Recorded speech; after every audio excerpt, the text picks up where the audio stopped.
Well, I went to a dance just the other night. The band was a runner to the left and to the right. I sure got a shock as I walked up to the door. I saw rock and roll saddles walking, rolls of with a rock and roll saddles, white and black. Rock and roll saddles with a bumper on the back. Rock and roll saddles dancing to the rock and roll.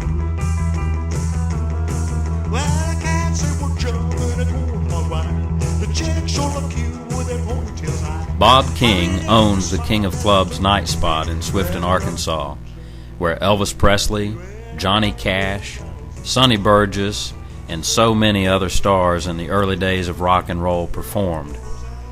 Bob King died this year. He was 83 years old.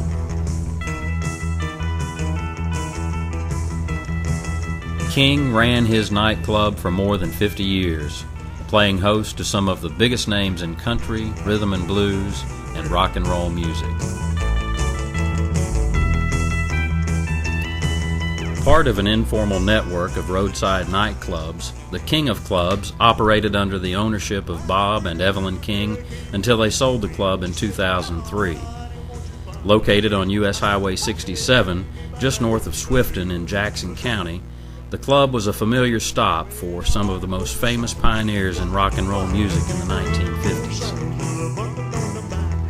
These performers traveled constantly, making extra money and promoting their records by playing countless dances and shows in cities, small towns, and in local roadhouses, such as the Silver Moon, the B&I Club, Mike's 67 Club, Porky's Rooftop Club, and Bob King's King of Clubs, which was especially favored by those who played the more southern form of rock and roll, commonly termed rockabilly.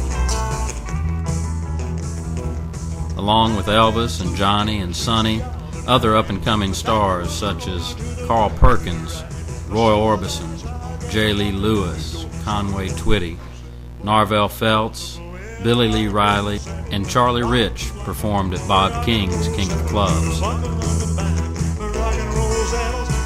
To passers-by, the King of Clubs is an unremarkable white building resting on a gravel parking lot. Inside, the club consists mostly of a large, dark, low-ceiling room with pool tables in one corner, and in the other a small dance floor surrounded by chairs and small square tables.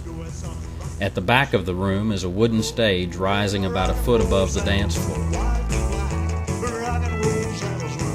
The club's modest appearance often hid its success as a business and as a formative influence on rock and roll.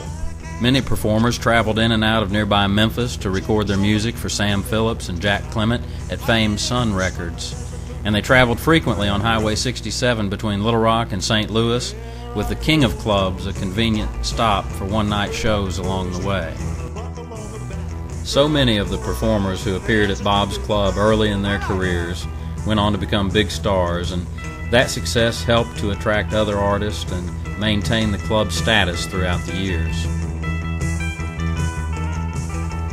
Bob King and his King of Clubs helped shape the careers of the pioneers of rock and roll music, and his legacy will continue long into the future.